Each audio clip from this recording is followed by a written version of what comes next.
오늘 우리 함께 나누실 말씀은 야고보서 2장 14절에서 26절까지의 말씀입니다. 야고보서 2장 14절에서 26절까지의 말씀 우리 함께 합독하시겠습니다. 내 형제들아, 만일 사람이 믿음이 있노라 하고 행함이 없으면 무슨 유익이 있으리요? 그 믿음이 능히 자기를 구원하겠느냐? 만일 형제나 자매가 헐벗고 일용할 양식이 없는데 너희 중에 누구든지 그에게 이르되 평안히 가라, 덥게 하라, 배부르게 하라 하며 그 몸에 쓸 것을 주지 아니하면 무슨 유익이 있으리요? 이와 같이 행함이 없는 믿음은 그 자체가 죽은 것이라. 어떤 사람은 말하기를 너는 믿음이 있고 나는 행함이 있으니 행함이 없는 내 믿음을 내게 보이라. 나는 행함으로 내 믿음을 내게 보이리라 하리라. 내가 하나님은 한 분이신 줄을 믿느냐? 잘 하는도다. 귀신들도 믿고 떠느니라. 아, 허탄한 사람아, 행함이 없는 믿음이 헛것인 줄을 알고자 하느냐? 우리 조상 아브라함이 그 아들 이삭을 제단에 바칠 때에 행함으로 의롭다 하심을 받은 것이 아니냐? 내가 보거니와 믿음이 그의 행함과 함께 일하고 행함으로 믿음이 온전하게 되느니라. 이에 성경에 이른바 아브라함이 하나님을 믿으니 이것을 의로 여기셨다는 말씀이 이루어졌고 그는 하나님의 벗이라 칭함을 받았나니 이로 보건대 사람이 행함으로 의롭다 하심을 받고 믿음으로만은 아니니라. 또 이와 같이 기생 라합이 사자들을 접대하여 다른 길로 나아가게 할 때에 행함으로 의롭다 하심을 받은 것이 아니냐. 영혼 없는 몸이 죽은 것 같이 행함이 없는 믿음은 죽은 것이니라. 아멘. 할렐루야. 바울은 로마서에서 그 믿음을 강조하게 됩니다. 그래서 바울은 우리가 구원을 받는 것은 오직 무엇으로 구원을 받느냐? 믿음으로 말미암아 구원을 받는다라는 사실을 분명히 이야기합니다. 맞습니다. 오직 믿음으로만 구원을 받습니다. 그리고 믿음이 아니면 절대로 구원이 온전하게 이루어질 수 있는 가능성의 길이 전혀 없습니다. 자, 그런데 이 믿음이 누구에게서 났느냐? 하나님으로부터 난 것입니다. 주님께서 우리에게 주신 선물이라고 분명히 에베소서 2장 8절에서 분명하게 말씀을 합니다. 그러니까 다시 말해서 우리가 이 믿으려고 노력을 해서 믿는 것이 아니라 하나님께서 우리에게 믿음을 주셔야 우리가 믿게 되고 그 믿음으로만 우리는 무엇을 받습니까? 구원을 받는다. 여러분 아멘이시죠? 예, 제가 이상한 얘기하는 거 아닙니다. 성경의 아주 중요한 구원론에 있어서 아주 중요한 부분이 바로 이 부분입니다. 그래서 우리가 어떤 공로나 행위로 인하여서 우리가 믿어지는 것이 아니고 하나님의 전적인 은혜로 우리가 믿을 수 있게 하시는 하나님. 그러니까 믿음은 온전히 누구의 선물일까요? 하나님의 선물입니다. 그래서 하나님이 우리를 믿게 하셔야만 우리가 믿을 수가 있는 것이죠. 그래서 이 믿음으로 말미암아 구원을 받는다고 이 강조한 이 사도 바울의 이 그 로마서나 다른 서신서들의 이 말씀들을 통해서 초대교회는 굉장히 믿음이 중요하게 되었죠. 특히 여러분들이 우리 사도 바울의 서신서들을 쭉 읽어보게 되면 초대교회의 성도들 가운데 어떤 싸움들이 영적인 싸움들이 있냐면 이런 말씀 많이 들어봤을 거예요. 할례파, 무할례파 이런 거 많이 들어보셨죠. 그래서 유대인들 중에서 그리스도인들이 많았는데 그 중에서는 유대인들이니까 다 당연히 뭘 많이 받았겠어요. 할례를 받았겠죠. 그러니까 새롭게 그리스도인이 되어지는 이방인들을 향해서 무엇을 요구하게 되었을까요? 그들이 하나님의 자녀가 되려면 다 무엇을 받아야 된다. 할례를 받아야 된다. 이런 식으로 가르침이 굉장히 많았던 거예요. 그래서 이게 이제 첨예하게 대립되었던 부분인데 사도 바울은 분명히 얘기합니다. 우리가 할례로 구원을 받는 것이 아니라 믿음으로 구원을 받는다. 우리가 행위로 구원을 받는 것이 아니라 분명하게 구원은 믿음으로 받는 것이다라는 것. 그리고 누구에게 전적으로 주어지는 은혜입니까? 하나님께 주어지는 전적인 은혜이다. 그래서 아브라함을 예를 들죠. 아브라함이 여러분들 그 할례를 받아서 구원을 받았나요? 그 전에 이미 구원을 받았나요? 예, 할례를 받았기 때문에 구원을 받은 것이 아니라 이미 하나님께서 본토 친정 아비 집을 떠나라고 말씀하셨던 것. 그러니까 거기에 대해서 무엇을 했습니까? 그러니까 하나님이 찾아가셨고 믿게 하셨고 그리고 그를 떠나게 하셨던 그리고 그 믿음을 보고 주님께서 그를 구원하신 것이죠. 그러니까는 할례로 받아서 혹은 뭐 그거를 통하여서 구원을 받는 건 아니다. 그러니까 결국에 할례가 중요한 것이 아니라 행함이 중요한 것이 아니라 믿음이 우리의 구원을 이루는 것이다라는 사실을 이 사도 바울이 이야기하게 되었던 것이죠. 여러분, 그래서 사실은 이 초대교회에서 말했던 이런 구원에 대해서 굉장히 중요한 이 부분을 사도 바울뿐만 아니라 초대교회는 물론 지금까지도 우리에게 굉장히 중요한 이 구원의 역사로 우리에게 분명히 이야기하고 있는 것은 맞습니다. 사실은 이제 특히 이제 말씀드린 대로 초대교회 안에서 이런 대립이 이게 많았기 때문에 사람들은 이렇게 생각하는, 이제 그 다음부터는 이제 이렇게 생각하는 거죠. 그러면은 믿음에 있어서는 우리가 할 게 별로 없구나, 이런 생각들을 이제 당연히 할까요, 안 할까요? 믿음은 누구에게 주어진 선물이니까 하나님이 우리에게 주셔야 하는 것이고, 그럼 우리는 가만히 있으면 수동적으로 주님께서 우리를 구원해 주시는 것이고, 우리가 뭐 그렇게 뭔가를 하지 않아도, 뭐 예를 들어서 방금 말씀드린 대로 할례를 받지 않아도, 무엇인가를 하지 않아도 우리가 주님이 우리를 구원해 주셨고, 그냥 우리는 믿기만 하면 어떻게 되는가? 구원을 받으니 우리는 그냥 믿으면 되는구나.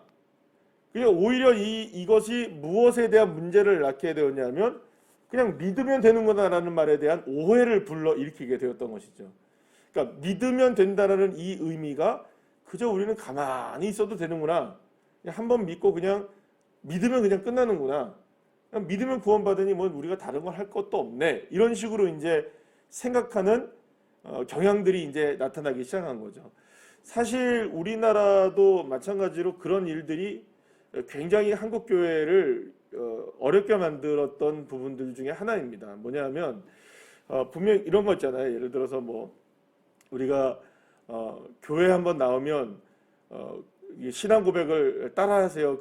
뭐 해서 합니다. 그죠? 하는 경우들이 있어요. 그래서 나는 구주를 믿습니다. 뭐 이제부터는 뭐 영원토록 주님이 나와 함께 하시면 믿습니다. 이렇게 한번 고백하면 그 믿었다 해서 이 사람은 이제 뭐 받은 겁니까? 구원받았다. 당신 구원받았어. 이렇게 얘기하는 게 있었어요. 그 뭐 지금도 마찬가지로 뭐 그게 잘못된 건 아니겠지만 그냥 쉽게 생각하면 예를 들어서 길거리에 가다가 어떤 사람한테 이렇게 전도를 당해서 뭐 사형리 한번 외우면 읽으면 어떻게 됩니까? 그 사람이 이제 구주로 믿었다 하니까 이 사람 구원받았다. 그러니까 한번 예수님을 믿으면 그냥 구원받은 거니까 교회를 나오든 안 나오든 그냥 끝까지 가다가 맨 마지막 순간에 그냥 예수님 믿습니다 하고 그러면 어디 가는 걸까요? 천국 간다.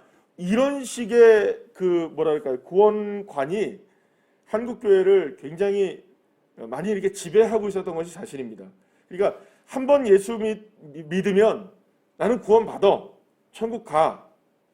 왜냐하면 우리가 믿는 것은 누가 선물이니까, 하나님이 주신 선물로 우리가 믿게 된 거니까 우리는 구원을 받았어. 이렇게 이제 인식하게 되니까 무엇이 엉망이 되어지는 겁니까? 그러니까 믿음과 거기에 따르는 믿음에 대한 책임이 따라야 되는데 그 따르는 책임이 안 따르고 그냥 믿음만 강조하니까 어떤 일이 벌어질까요? 명목상의 그리스도인들이 늘어나기 시작하고, 교회는 다니나 교인이 아닌, 그리고 또 예수님을 믿으나 진짜로 예수님을 믿지는 않는, 이게 단적으로 드러나는 일이 뭘까요? 이게 우리나라에서 단적으로 딱 드러나는 일이 뭘까요? 이게 국회의원의 3분의 2가 예수를 믿는다는 거. 우리나라의 대부분의 요직에 있는 많은 분들이 교회를 다닌다는 거. 교회는 다니고 예수님을 믿는다고 하나 진짜 예수님을 믿는 사람들은 찾아보기 힘들다는 거. 여러분, 그러니까 이번에 어떤 대통령 후보 중에 한 명이 뭐 교회에서 제명됐다고 얘기가 나왔잖아요. 그죠? 그러면 도대체 이 사람은 교회를 다니느냐 안 다니느냐 뭐 이런 식으로 문제가 많았는데, 그러니까 사실은 그런 것들이 많아요. 철새 정치인들이 얼마나 많아요. 그죠? 선거 때만 되면 와가지고 표를 의식하여서 교회는 등록을 하지만 예수는 안 믿는 거죠. 예수는. 우리가 그런 것들을 얼마나 많이 봅니까? 그죠? 그러니까 사실은 이런 부분들을 우리가 생각하면 한국 교회의 아주 병폐 중에 하나가 뭐냐면 믿음으로 구원받는다는 말을 오해하는 것이었죠. 그러니까 지금만 그랬던 것이 아니라 초대교회도 그런 일들이 있었던 거예요. 믿음에 대한 오해들이 있었던 겁니다. 그러니까 믿으면 구원받는다. 이게 오해가 아니고 이걸 믿으면 구원받는다가 잘못됐다는 게 아니고 믿으면 구원받는다에 대한 오해를 가지고 살아갔다는 거죠. 그래서 야고보 사도는 그것을 분명히 교정합니다. 아브라함의 이야기를 예를 들죠. 그러니까 사도 바울이 예를 들었던 것처럼 야고보도 이 아브라함을 예를 드는데 아브라함이 믿음이 있다는 것이 언제 증명되어진가요? 가장 크게 증명되어졌던 게 이삭을 바치는 사건을 통해서였죠. 그러니까 이삭을 바치는 사건을 통하여서 하나님은 그가 진짜 믿음이 있다는 것을 알게 되시죠. 그러니까 본인이 증명을 하잖아요. 그러니까 믿음이 단순하게 내가 믿었구나, 내가 하나님의 자녀가 되었구나 그렇게 사는 것도 은혜이지만 그 믿음이 진짜로 증명되어지는 순간을 통해서 하나님은 그를 믿음의 조상으로 삼아주시는 은혜를 베풀어 주셨잖아요. 그러니까 결국에는 이것이 무엇이냐? 결국에는 믿음은 무엇으로 증명되어지고 함께 따라간다. 행함으로 함께 따라간다는 사실을 지금 이 야고보 사도는 교정시켜주고 있는 겁니다. 그러니까 여기서 행함이 없는 믿음은 그 자체가 죽은 것이다라고 얘기해서 또한 이걸 뭐라고 얘기하면 안 될까요? 자, 그러니 우리는 믿음보다는 무엇이 더 중요하다? 행함이 더 중요하다 이런 이야기를 한다는 게 아닙니다. 그러니까 뭐 믿음이 먼저냐, 행함이 먼저냐, 행함이 먼저냐 이런 논리를 이야기하는 게 아니고, 그러니까 결국에는 여기서 말하는 것 같이 이렇게 22절 말씀 볼까요? 이게 가장 중요한 부분입니다. 22절 읽어볼까요? 시작. 내가 보거니와 믿음이 그의 행함과 함께 일하고 행함으로 믿음이 온전하게 되느니라 이겁니다. 결국에 믿음과 행함은 서로가 뗄 수 있는 관계다 아니라는 것이죠. 믿으면 반드시 무엇이 나오고 행함이 나오고 행함이 있는 사람은 반드시 무엇이 있는 사람일까요? 믿음이 있는 사람이다라는 이게 같이 함께 굴러가는 것이지 결코 이게 분리되는 것이 아니다라는 것을 이야기하고 있습니다. 그러니까 결국은 믿음이라는 것은 하나님으로부터 은혜로 주어져서 구원에 이르게 하는 믿음이 있지만 그 믿음이 있다면 반드시 나의 삶으로 실제적으로 증명되어져야 된다는 것을 분명하게 말하고 있는 것입니다. 그러니까 결국에는 믿음이 먼저냐, 행위가 먼저냐, 행위가 먼저냐, 뭐 믿음이 먼저냐 이런 얘기를 하는 게 아니라 믿으면 행하고 사는 것입니다. 이것이 우리의 삶에서 증명되어지는 것이죠. 그래서 지난 주일날 우리 함께 말씀을 나눈 것처럼 1장에서는 그것을 무엇으로 설명을 하느냐, 고난의 현장을 통해서 설명을 하는 겁니다. 이 야고보는 그러니까 우리가 고난이 있을 때 어떤 일을 당했을 때 그 사람이 실제로 믿음이 있느냐가 드러나게 된다는 것이죠. 여러분들 우리가 믿음이 있다면 어떠한 일을 당했을 때 가장 먼저 누구를 바라보며 고백하게 될까요? 주님을 바라보고 주님을 고백하게 됩니다. 마찬가지로 그 삶에 있어서 진짜로 주님을 믿는 믿음은 여러 가지 측면에서 그렇게 증명되어진다는 것입니다. 오늘 본문에서는 그런 얘기를 하죠. 어떤 형제가 헐벗고 있는데 그냥 뭐 배부르게 가라, 뭐 덥게 하라, 평안히 가라 이러면 되겠느냐. 그러니까 만약에 그렇게 정말로 그 사람의 모습을 보게 된다면 우리가 그 사람을 차별하지 않고 그에게 이야기하는 것과 우리의 삶이 하나가 되어야 되는 것이 아니냐, 이 이야기를 하고 있는 것이죠. 사랑하는 여러분, 저와 여러분의 믿음은 참 능력의 믿음이신 줄로 믿으시길 바랍니다. 왜냐하면 그 믿음은 누가 주신 은혜이니까. 하나님이 주신 은혜를 그저 그냥 내 마음속으로나 그저 그냥 나의 삶에 그냥 묻혀두는 것이 아니라 정말로 우리의 삶 속에서 이제 날마다 끄집어내는 믿음이 되어야 하는 것이죠. 어쩌면 우리의 삶의 현장은 날마다 그 아브라함이 이삭을 바쳤던 삶의 현장과 같다고 우리가 볼 수 있지 않겠습니까? 날마다 우리의 믿음을 요구하는 얼마나 많은 시간들의 싸움 속에서 우리가 살아가고 있습니까?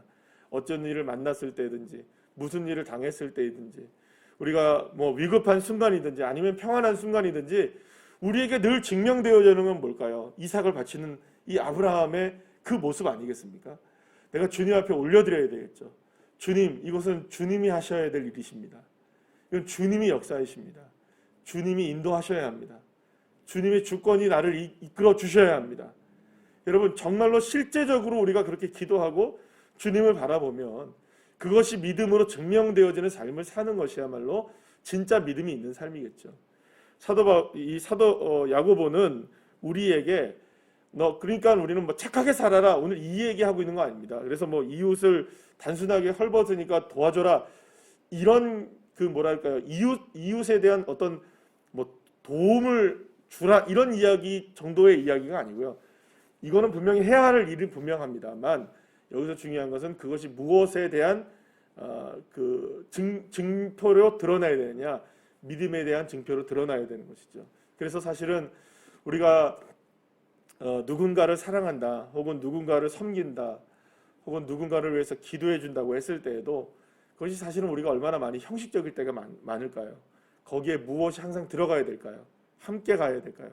진짜 믿음에 대한 섬김이어야 되고, 정말 우리 주님을 날 사랑하시는 그 사랑에 대해서 나도 또한 차별하지 않고 사랑하고 섬기는 그런 믿음이 우리에게 있어야 된다는 것을 말씀해 주고 있는 것입니다. 사랑하는 여러분, 믿음이 있는 삶의 믿음이 드러나는 그러한 모습들, 저와 여러분에게 충만하기를 간절히 소망합니다. 이제 성탄절이 다가오잖아요. 성탄절을 통해서 우리가 알 수 있는 한 가지는 분명한 겁니다. 주님이 이 땅에 직접 오셨다는 것이죠. 주님이 사명을 가지고 믿음을 가지고 이 땅에 오셔서 실제로 주님은 무엇을 하신 겁니까? 그 삶을 우리에게 보여주신 것이죠. 머릿속으로 관념적으로 있었던 것이 아니라, 그래서 마지막에 예수님이 겟세마네에서 기도하신 바가 바로 그거 아닙니까? 이 잔을 내게서 옮겨 주시기를 원합니다. 그러나 나의 뜻대로 마시고 아버지의 뜻대로 되기를 원합니다. 여러분, 그래서 믿음으로 가는 겁니다. 걸어가는 것이죠. 주님을 믿고 내 뜻은 이게 아닐 수 있지만, 내가 원하는 것은 이것이 아닐 수 있지만, 그래도 주님 원하신다면 내가 이 길 걸어가겠습니다. 할렐루야. 오늘도 우리에게 펼쳐진 삶 속에서 그 믿음으로 오늘도 승리하여서 하나님 앞에 영광 돌리는 귀한 우리 성도님들 한 분 한 분들 다 되시기를 간절히 축원합니다. 기도하시겠습니다.